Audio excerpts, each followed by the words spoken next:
सभी हिंदी साहित्य प्रेमियों का हिंदी साहित्य की क्लास में आपका हार्दिक स्वागत, अभिनंदन। हम पढ़ रहे हैं यूथ कंपटीशन टाइम्स और इसके अंतर्गत आने वाले सभी महत्वपूर्ण क्वेश्चन आंसर। देखिए, जो हिंदी साहित्य जो आपकी यूथ कंपटीशन टाइम्स बुक्स है, इसको हमने जो हिंदी साहित्य का जितना भी पार्ट था वो हम कंप्लीट करवा चुके हैं। आपको ये जो अन्य गतिविधियाँ हैं ये इसका अंतिम पॉइंट है। इससे पहले हमने आपको आदिकाल, रीतिकाल, भक्तिकाल और आधुनिक काल के अंतर्गत भी भारतेंदु युग, द्विवेदी युग, छायावादी युग, प्रगतिशील, प्रयोगवाद, नई कविता, समकालीन कविता, ये सभी रचनाएं, इनसे संबंधित कवि, इनसे संबंधित महत्वपूर्ण तथ्य हम सभी करवा चुके हैं। उसके बाद में हमारे गद्य साहित्य के अंतर्गत और गद्य साहित्य के अंतर्गत हमने शुरू किया था गद्य के साहित्य के विकास से संबंधित महत्वपूर्ण प्रश्नोत्तर। फिर उसके बाद में हमने किए नाटक से संबंधित महत्वपूर्ण प्रश्नोत्तर।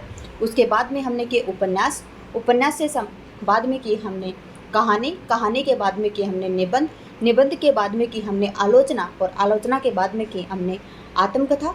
ठीक है, इस प्रकार से हमने सभी जो कंप्लीट क्वेश्चन थे, कहानी हो, आपके उपन्यास हो, नाटक हो, निबंध हो, सभी से संबंधित बहुत ही महत्वपूर्ण क्वेश्चन और उसके साथ में उनके डिटेल्स बहुत ही अच्छे से समझाई हैं। अगर आप इस क्लास को कंप्लीट देखेंगे तो आपको पता चलेगा कि मैंने पीछे की क्लासें भी किस प्रकार से बढ़ाई हैं।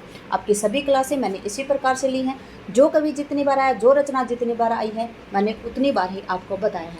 आज ये क्लास देखेंगे, आपको एहसास होगा कि हम आपको किस प्रकार से पढ़ा रहे हैं। अगर आपको ये क्लास पसंद आती है तो आप पीछे के वीडियो प्लेलिस्ट के माध्यम से देख सकते हैं। ठीक है, आज की हमारी पहली क्लास है संस्मरण से संबंधित और ये अन्य गद्य विधाओं से संबंधित है। अन्य गद्य विधा के बाद में हमारी हिंदी हम कंप्लीट पढ़ चुके हैं। एक एक क्वेश्चन को बड़े बारीकी के साथ में समझाया गया है, एक एक क्वेश्चन को पूरे डिटेल्स के साथ में समझाया गया है। ठीक है, आत्मसात करके मनोयोग से पूरे दिल से हमने पढ़ा है। इसको रटाफिकेशन हमने बिल्कुल नहीं किया, बिल्कुल एक एक चीज़ को बारीकी से और समझ कर पढ़ा है। ठीक है, तो आज हम देखते हैं संस्मरण से संबंधित महत्वपूर्ण प्रश्न उत्तर। क्योंकि जो अन्य गद्य विधाएँ हैं, इससे ज़्यादा से ज़्यादा 10 क्लासें हो सकती हैं या फिर 12 क्लासें, इससे ज़्यादा क्लासें नहीं होगी स्टूडेंट्स। तो देखिए, इसके बाद में हम भारतीय काव्यशास्त्र और पाश्चात्य काव्यशास्त्र पढ़ेंगे। ठीक है, देखिए, निम्नलिखित में से कौन सा संस्मरण लेखक जोड़ा गलत है। आपसे पूछा है कि निम्नलिखित में से जो कौन सा संस्मरण लेखक का जोड़ा है वो गलत है। तो देखिए, वैसे तो आंसर हमें दिख ही गए हैं। स्मृति की रेखाएं रामनरेश त्रिपाठी जी का नहीं है। ठीक है, किसका नहीं? रामनरेश त्रिपाठी जी का नहीं। तो आपसे पूछा जाए कि स्मृति की रेखा किसका है, तो ये है महादेवी वर्मा जी का। ठीक है, हम क्वेश्चनों को मैनिपुलेट नहीं करेंगे, बिल्कुल भी बार बार वो डिस्कस करेंगे, तो एक ही चीज़ को बार बार दोहराएंगे तो हमें बिल्कुल याद हो जाएगा। तो देखिए, हम पहले क्या करते हैं, इसकी व्याख्या देखते हैं और व्याख्या के अंतर्गत आपको अन्य जो महत्वपूर्ण तथ्य होंगे वो भी समझाए जाएंगे। ठीक है, देखिए, स्मृति की रेखाएं सन 1943, सॉरी स्टूडेंट, इसमें ये 1943 दे रखा है, ये गलत है। आप सभी को पता होगा कि जो स्मृति की रेखाएं हैं ये सन 1947 की रचना है। किनकी? महादेवी वर्मा जी की। क्या है ये? एक संस्मरण या रेखा चित्र विधा की रचना है। क्या? स्मृति की रेखाएं। याद रखेंगे कब की है? सन 1947 के। कोई बात नहीं, इसमें गलत आया हुआ है, ये गलत प्रिंट हो गया शायद। ठीक है, और शेष युग्म हैं वो संगत हैं। शेष युग्म कौन कौन से हैं? रामनरेश त्रिपाठी। देखिए, जो स्मृति की रेखाएं उसके आगे रामनरेश त्रिपाठी जी दिया गया था। तो देखिए, यहाँ पे जो रामनरेश त्रिपाठी जी की 4 काव्य कृतियाँ, मैंने इनको आपको बार बार बताया। मिलन 1917, कहीं कहीं पे आपको 1917 की बजाय 1918 भी मिल जाएगा। ठीक है, इसी बुक में 1918 भी दिया, इसी बुक में 1917 भी दिया गया, तो आप कन्फ्यूज नहीं होंगे, 1917 और 18 साथ ही होंगे। पथिक है 1920, मानसी है 1927 और स्वपन है 1929। मैंने काफ़ी बार बताई आपको कि ये रचनाएं आप याद रखेंगे, इनकी रचनाएं ये पूछी जा सकती हैं। आगे हैं, त्रिपाठी जी ने रात भर गाँव और घरों के पिछवाड़े में बैठकर सोहर और विवाह गीतों का संकलन कविता कौमुदी नाम से किया है। किसने किया है? त्रिपाठी जी, मतलब रामनरेश त्रिपाठी जी ने रात भर गाँव और घरों के पिछवाड़े में बैठकर सोहर और विवाह गीतों का संकलन कविता कौमुदी नाम से किया है। तो देखिए, अब हम देख लेते हैं, वापस चलते हैं क्वेश्चन के ऊपर। जो आपकी ये 3 रचनाएं आई हैं इनके बारे में हम देख लेते हैं। भूले हुए चेहरे, ये कन्हैयालाल मिश्र जी का संस्मरण है। ठीक है, किसका है? भूले हुए चेहरे कन्हैयालाल मिश्र जी का संस्मरण है। आपसे पूछा जाए कब का है, तो ये भी सन 1947 का है। उसके बाद में है सन 42 के संस्मरण, ये श्री राम वर्मा जी का है। और जो सन 42 के संस्मरण है ये कब का है, तो सन 1948 का है। ठीक है। उसके बाद में है सभा की सभ्यता, ये महावीर प्रसाद द्विवेदी जी का। और सभा की सभ्यता महावीर प्रसाद द्विवेदी का कब का है, तो सन 1907 का है। ठीक है। लिख लेंगे आप, याद कर लेंगे, या फिर बार बार क्लास देखेंगे तो आपको याद हो जाएगा, बिल्कुल याद हो जाएगा। आप एक बार क्लास को लेके देखिए और फिर दोबारा से आप देखेंगे तो आपको बिल्कुल याद हो जाएगा। अब अगला क्वेश्चन देखते हैं। देखिए, वे दिन वे लोग शीर्षक संस्मरणात्मक रचना के लेखक कौन? आपसे पूछा जा रहा है कि जो वे दिन वे लोग शीर्षक से एक संस्मरणात्मक रचना है और उसके लेखक कौन है, तो वो हैं शिवपूजन सहाय जी। कौन है? शिवपूजन सहाय जी हैं। हम देख लेते हैं, वे दिन वे लोग शीर्षक से संस्मरणात्मक रचना के लेखक हैं शिवपूजन सहाय जी। याद रखेंगे, वे दिन वे लोग इनका कब का है, तो सन 1965 में इसका प्रकाशन वर्ष है। कब है? सन 1965 में। ठीक है। कब का? सन 1965। देखिए, हम यहाँ पे कलर चेंज कर लेते हैं, एक मिनट। हाँ जी, कब का है? सन 1965 का है। इनका जन्म अगस्त 1893 ईस्वी में शाहाबाद बिहार तथा निधन जनवरी 1963 में हुआ था। ठीक है। याद रखेंगे, किसका जन्म? शिवपूजन सहाय जी का जन्म बताया है यहाँ पे 1893 में शाहाबाद में हुआ था। इनकी जो रचना है ये कब प्रकाशित हुई थी? वे दिन वे लोग संस्मरणात्मक रचना है इनकी सन 1965 में प्रकाशित हुई थी। ठीक है। इनका निधन कब हुआ? तो सन 1963। ठीक है। साहित्य व शिक्षा में अभूतपूर्व योगदान के कारण इन्हें सन 1960 में पद्म भूषण पुरस्कार से भी सम्मानित किया गया था। किससे? पद्म भूषण पुरस्कार से सम्मानित कौन थे? आपके लेखक थे शिवपूजन सहाय जी। कब? सन 1960 में। ठीक है। स्मृति के आधार पर किसी विषय पर अथवा किसी व्यक्ति पर लिखित आलेख संस्मरण कहलाता है। संस्मरण मतलब स्मरण करके, मतलब याद करके, याद करना मतलब स्मृति। स्मृति के आधार पर किसी विषय अथवा किसी व्यक्ति पर लिखित आलेख संस्मरण कहलाता है। संस्मरण में लेखक जो स्वयं अनुभव करता है उसी का चित्रण करता है। जो स्वयं अनुभव करता है उसको स्मरण कर मतलब याद कर स्मृति के आधार के ऊपर लिखता है, वो क्या कहलाता है? संस्मरण।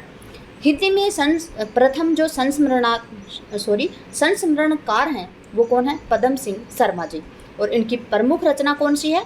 पद्म पराग, जो सन 1929 को प्रकाशित हुई थी। याद रखेंगे, पहले संस्मरणकार कौन है? तो ये हैं पदम सिंह शर्मा जी। और इनकी रचना कौन सी है? तो पद्म पराग है। ठीक है। अगला क्वेश्चन है, देखिए पहले यहाँ पे देख लेते हैं। हिंदी के जो प्रमुख रचनाकार हैं और ये संस्मरण इस प्रकार से हैं। रामवृक्ष बेनीपुरी जी की है जंजीरें और दीवारें, और ये कब की है? तो सन 1957 का संस्मरण है। फिर हरिवंश राय बच्चन का है नए पुराने झरोखे, सन 1962। कमलेश्वर का है मेरे हमदम मेरे दोस्त, सन 1975। और रामनाथ सुमन जी का है मैंने स्मृति के दीप जलाए, सन 1976। जो मैं अन्य तथ्य बता रही हूँ आपको याद रखेंगे, बिल्कुल भूलेंगे नहीं आप। रामवृक्ष बेनीपुरी जंजीरें और दीवारें सन 1957, हरिवंश राय बच्चन नए पुराने झरोखे 1962, कमलेश्वर मेरे हमदम मेरे दोस्त सन 1975, रामनाथ सुमन मैंने स्मृति के दीप जलाए, सन 1976।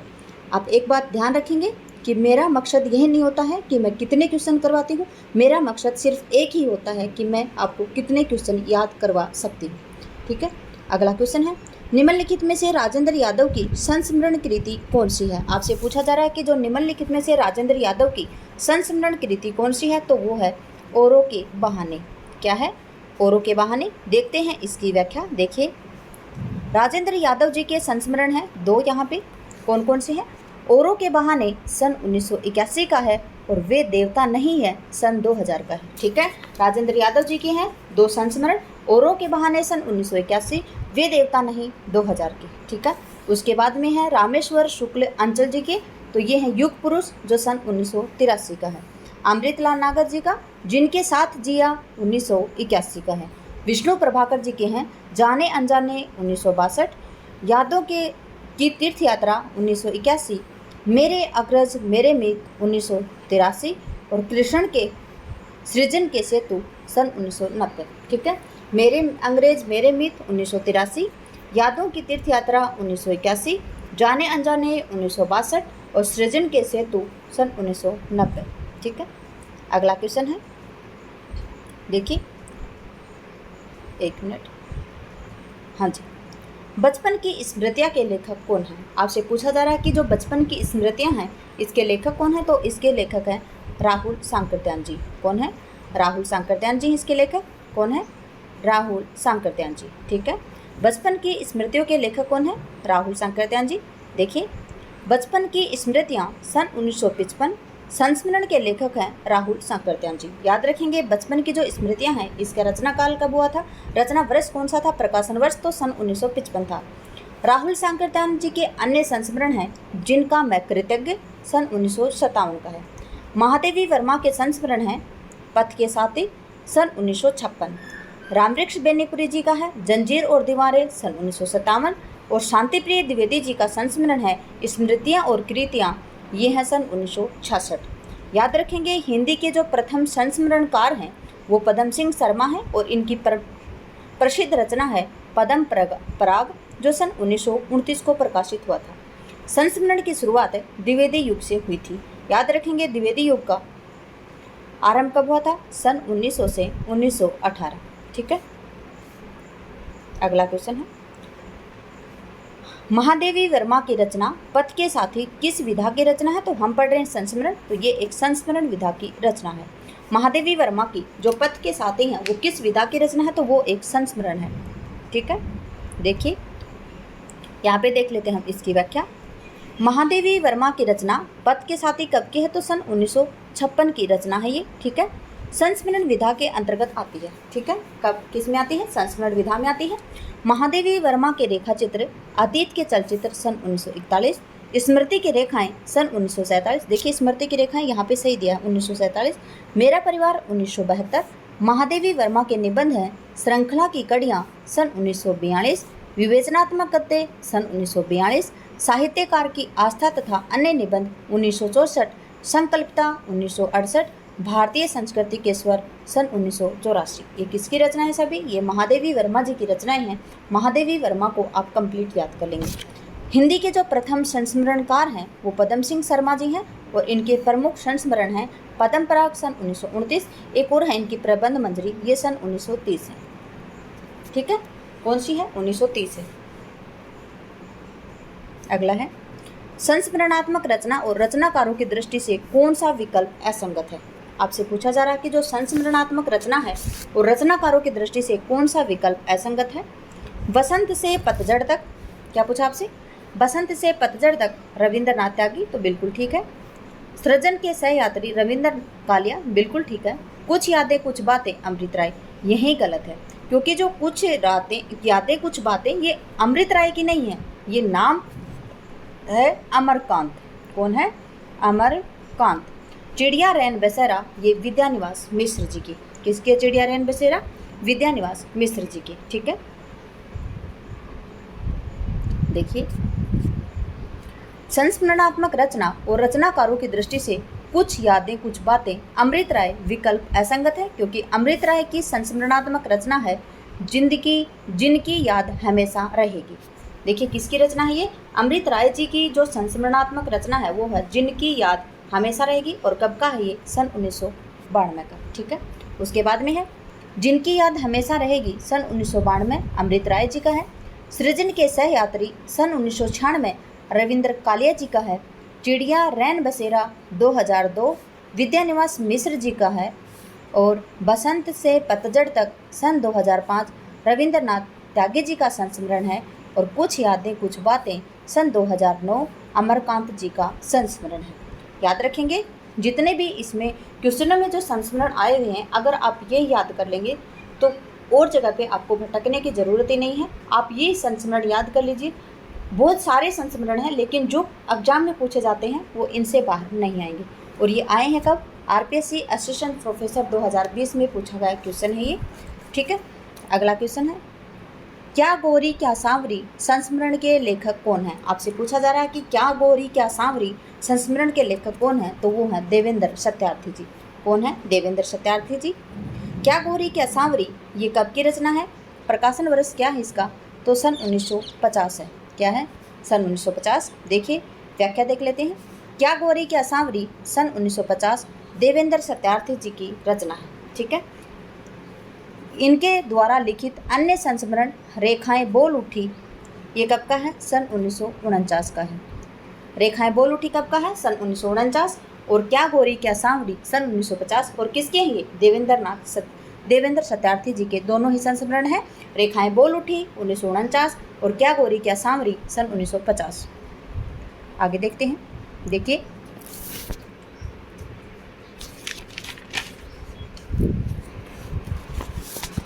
शांतिप्रिय द्विवेदी जी की रचना है। शांतिप्रिय द्विवेदी जी का संस्मरण है स्मृतियाँ और कृतियाँ। कब का है ये? सन 1966 का है। अगला है रामवृक्ष बेनीपुरी जंजीरें और दीवार सन 1957। और कन्हैया लाल मिश्र जी का है जिंदगी मुस्काई सन 1953। ठीक है। कब का है? सन 1953 का है। अगला क्वेश्चन देखें। देखिए तुम्हें बताऊंगी कि हमारे समय और तुम्हारे समय में कितनी दूरी हो चुकी है, यहाँ तक कि बचपन की दिलचस्पियाँ भी बदल गई हैं। प्रस्तुत पंक्तियों के लेखिका कौन है? तो वो है कृष्णा सोपती जी। ठीक है। यहाँ पे जो आपकी चारों कवियत्री आई हैं इनका आपको जन्म वर्ष याद होना चाहिए। शायद ज़्यादातर स्टूडेंट्स की याद होगा और सभी की याद होगा। अगर आप UGC नेट JRF मतलब अगर यूथ कंपटीशन से संबंधित या फिर हिंदी साहित्य से संबंधित आप इतनी लेवल की तैयारी कर रहे हैं तो देखिए ये रचनाएं तो आपको याद, जो ये कवियत्री हैं उनके जन्म वर्ष तो आपको याद होने ही चाहिए। तो देखिए यहाँ पे उषा प्रेमवदा जी आई हैं, इनका जन्म है सन 1931। आपका उत्तर था कृष्णा सोपती जी। ठीक है। कृष्णा सोपती जी का जन्म है सन 1925। मृदुला गर्ग जी का जन्म है सन 1938। और आपकी जो मनु भंडारी जी हैं इनका जन्म है सन 1931। मनु भंडारी जी के पति का नाम था राजेंद्र यादव जी। ठीक है। इन्होंने दोनों ने मिलकर एक उपन्यास की रचना की थी 1 इंच मुस्कान। बहुत ही अच्छा उपन्यास है वो। देखिए तुम्हें बताऊंगी कि हमारे समय और तुम्हारे समय में कितनी दूरी हो चुकी है, यहाँ तक कि बचपन की दिलचस्पियाँ भी बदल गई। प्रस्तुत पंक्तियों की लेखिका कृष्णा सोपती जी हैं। यह पंक्तियाँ कृष्णा सोपती के संस्मरण बचपन से ली गई हैं। कृष्णा सोपती जी की प्रमुख रचनाएं हैं बादलों के घेरे सन 1980, डार से बुछड़ी 1958, मित्रों मरजानी सन 1900।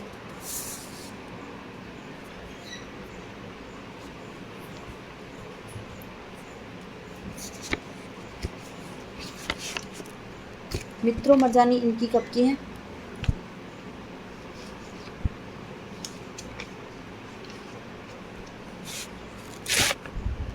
उन्नीस की है। कब की है? सन 1963 की। ठीक है।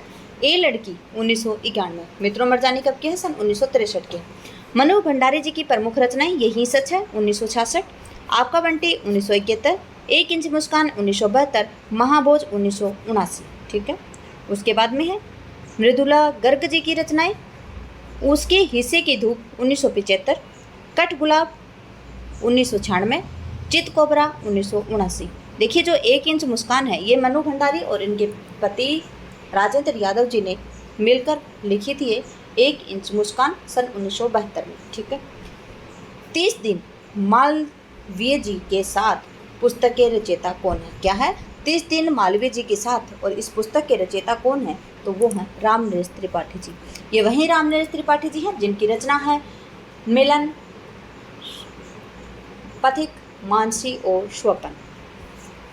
मिलन 1917-18, पथिक 1920, मानसी 1927 और स्वपन इनका 1929। ठीक है।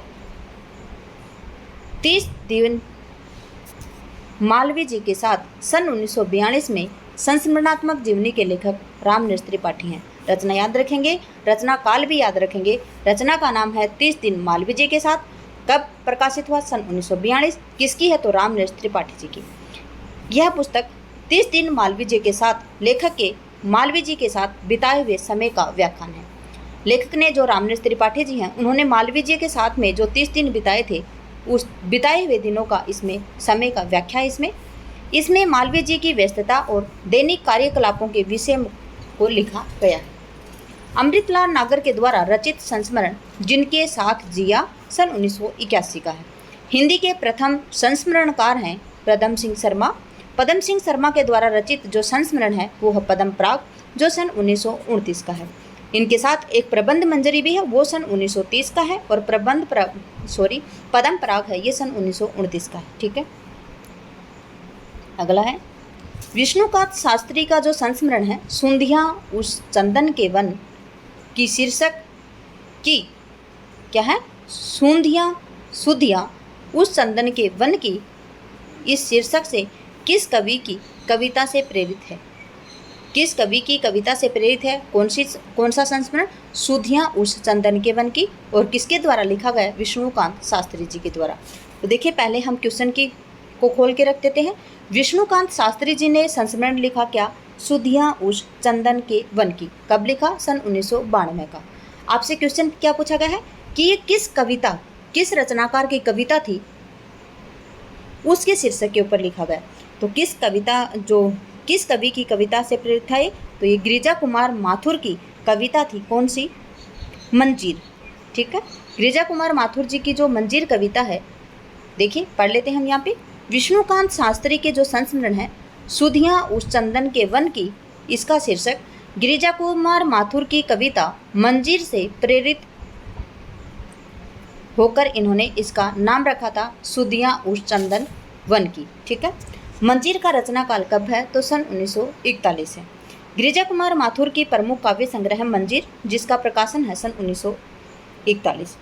नाश और निर्माण, धूप के धान, शीला पंख चमकीले, छाया मत छूना मन, साक्षी रहे वर्तमान, मैं वक्त के हूँ सामने। अब यहाँ ऐसे सोचेंगे कि मैं हर का रचना काल बता रही हूँ, इनका क्यों नहीं बता रही हूँ? तो स्टूडेंट्स, इसके रचना काल मुझे नहीं मिले हैं, आप खुद भी सर्च करेंगे।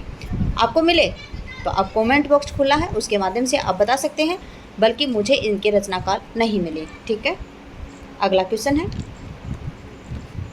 देखिए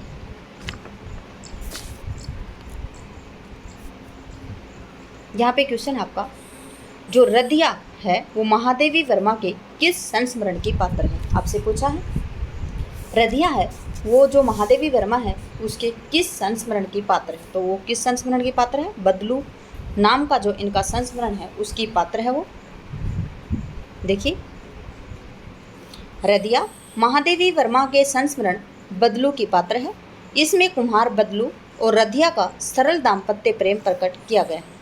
दिए गए सभी संस्मरण अतीत के चलचित्र में संकलित हैं।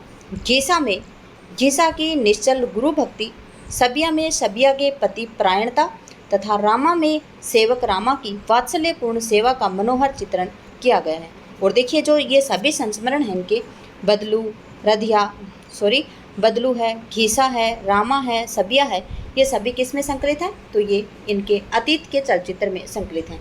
और इनका अतीत का चलचित्र है ये कब प्रकाशित हुआ था? तो सन 1941 में प्रकाशित हुआ था। ठीक है, अगला है, कुछ आप बीती कुछ जग बीती संस्मरण के लेखक कौन है? तो ये बहुत ही इंपॉर्टेंट है, काफ़ी बार पूछी गई है, आगे भी पूछी जा सकती है। कुछ आप बीती कुछ जग बीती, और ये ऐसे ही पूछी जाती है, कुछ आप बीती कुछ जग बीती संस्मरण के लेखक कौन है? तो भारतेंदु हरिश्चंद्र जी हैं। कौन है? भारतेंदु हरिश्चंद्र जी। ठीक है, देखिए, कुछ आप बीती कुछ जग बीती संस्मरण के लेखक हैं भारतेंदु हरिश्चंद्र जी। इनका रचना काल आपसे कभी नहीं पूछा जाएगा, क्योंकि इसका रचना काल कन्फर्म नहीं है। जबकि बनारसी दास चतुर्वेदी ने हमारे आराध्य और संस्मरण, क्या है? हमारे आराध्य और संस्मरण, याद रखेंगे जो इनका हमारा आराध्य है ये सन 1952 का है, और जो इनका संस्मरण है ये संस्मरण भी कब का है? सन 1952 का है। जो इनका हमारे आराध्य और संस्मरण, दोनों ही जो संस्मरण है, ये संस्मरण नाम से इनका संस्मरण है, इस बात को आप याद रखेंगे। तो जो बनारसी दास चतुर्वेदी हैं इनके दो संस्मरण हैं, हमारे आराध्य और संस्मरण, और दोनों का रचना काल ही सन 1952 है। रामवृक्ष बेनीपुरी जी के जंजीर और दीवारें सन 1957 नाम से संस्करण के लेखक कौन है? रामवृक्ष बेनीपुरी। जंजीर और दीवारों के कौन है? रामवृक्ष बेनीपुरी। कब का है? तो सन 1957 का संस्मरण है इनका। अगला है, सन 45 के संस्मरण इनमें से किस लेखक की संस्मरणात्मक कृति है? क्या पूछा आपसे? सन 42 के संस्मरण इनमें से किस लेखक की संस्मरणात्मक कृति है? तो वो है किसकी? श्री राम शर्मा जी की। किसकी है? श्री राम शर्मा जी की है। और कब की है ये बात भी आप याद रखेंगे, तो सन 1948 की है, क्योंकि ये पहले क्वेश्चन में आ चुका है श्री राम शर्मा जी की। तो देखिए इसकी व्याख्या देख लेते हैं।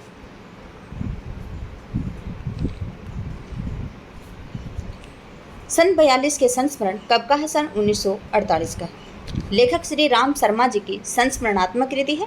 इनके द्वारा रचित अन्य संस्मरणात्मक कृति इस प्रकार से हैं। शिकार जो सन 1936 का है। प्राणों का सौदा ये कब का है? तो सन 1949। जंगल के जीव सन 1949। और आगे है आपका वे जीते कैसे हैं तो सन 1957 का। ठीक है, याद रखेंगे। सन 42 के संस्मरण सन 1948, शिकार है 1936, प्राणों का सौदा 1949, जंगल के जीव 1949 और वे जीते कैसे हैं सन 1957। अगला है डॉक्टर हरवंश लाल शर्मा जी ने पदम सिंह शर्मा के द्वारा लिखा जो पद्म पराग है उसको हिंदी का प्रथम संस्करण माना। किसने माना है? डॉक्टर हरवंश लाल शर्मा ने। किसके संस्मरण को? तो पदम सिंह शर्मा जी का संस्मरण है पद्म पराग, जो कब का है? सन 1929 का है। ठीक है, कब का है? सन 1929 का है। और इसको इन्होंने प्रथम आपका जो संस्मरण माना है। और एक इनकी अन्य जो संस्मरण है जो सन प्रबंध मंजरी है जो सन 1930 का है। ठीक है, अगला क्वेश्चन है, निम्नलिखित में से कौन सा संस्मरण रेखा चित्र विधा की रचना नहीं है? पद्म पराग, अतीत के चलचित्र, माटी की मूर्तें और ज्योति विहंगम। तो ज्योति विहंगम है वो क्या है? वो एक संस्मरण रेखा चित्र नहीं है। क्या नहीं है? संस्मरण रेखा चित्र नहीं है, क्योंकि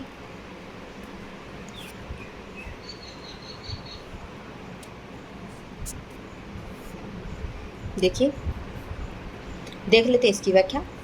पद्म पराग कब का है? तो अभी हमने पढ़ा था, ये पदम सिंह शर्मा जी का सन 1929 का है। ठीक है, अतीत के चलचित्र सन 1941, माटी की मूर्तें, अतीत के चलचित्र सन 1941 किसका है?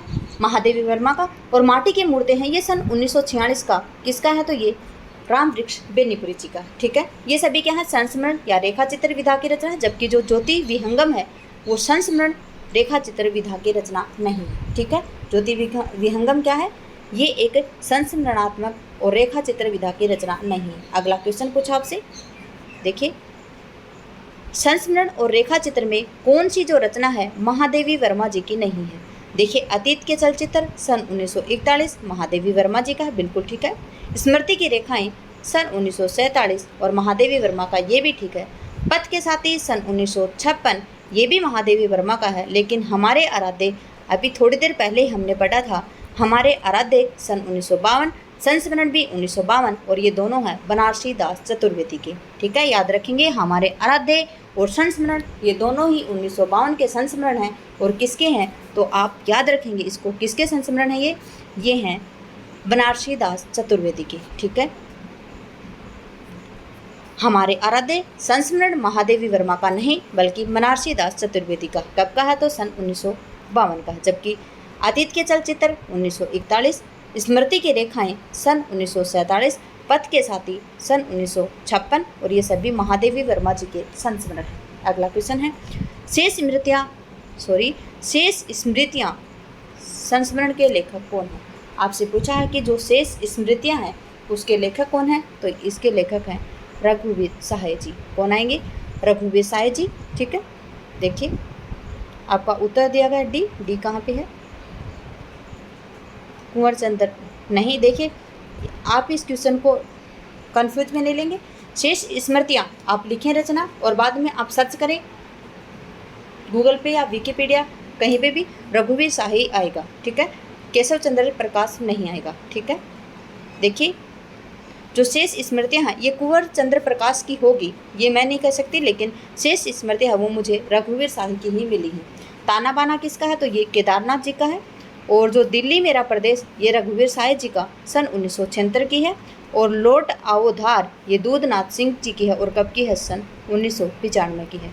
और एक शमशेर भी है, ये भी दूधनाथ सिंह जी की रचना है। ठीक है, अगला है आज का अंतिम क्वेश्चन, इनमें से कौन सी कृति संस्मरण विधा की नहीं है? आपसे पूछा है कि इनमें से जो कौन सी कृति है वो संस्मरण विधा की नहीं है। तो पथ के साथी है, हम हसमत है, लौट आओ धार है, और मित्र संवाद। तो देखिए, जो मित्र संवाद है ये संस्मरण विधा की रचना नहीं है। हम देखते हैं इसकी व्याख्या। मित्र संवाद सन 1992 में रामविलास शर्मा तथा केदारनाथ अग्रवाल के पत्रों का संकलन है। क्या है ये? जो मित्र संवाद है ये क्या है, सन 1992 में जो रामविलास शर्मा और केदारनाथ अग्रवाल जी के बीच में जो पत्र हैं उनके संकलन हुआ था। पथ के साथी सन 1956 है और किसकी है ये, पथ के साथी है महादेवी वर्मा जी की। हम असमत 2 भाग सन 1977 में, फिर है लौट आओ धार सन 1995 में, और ये क्रमशः किसके हैं तो देखिए पथ के साथी महादेव वर्मा जी के हैं, हम हसमत कृष्णा सोबती जी के हैं और लौट आओ धार दूधनाथ सिंह जी के। ठीक है, इसी के साथ में करते हैं हम क्लास का समापन। क्लास में बने रहने के लिए आपका धन्यवाद। आपका दिन शुभ रहे। जय हिंद, जय भारत, जय जवान, जय किसान।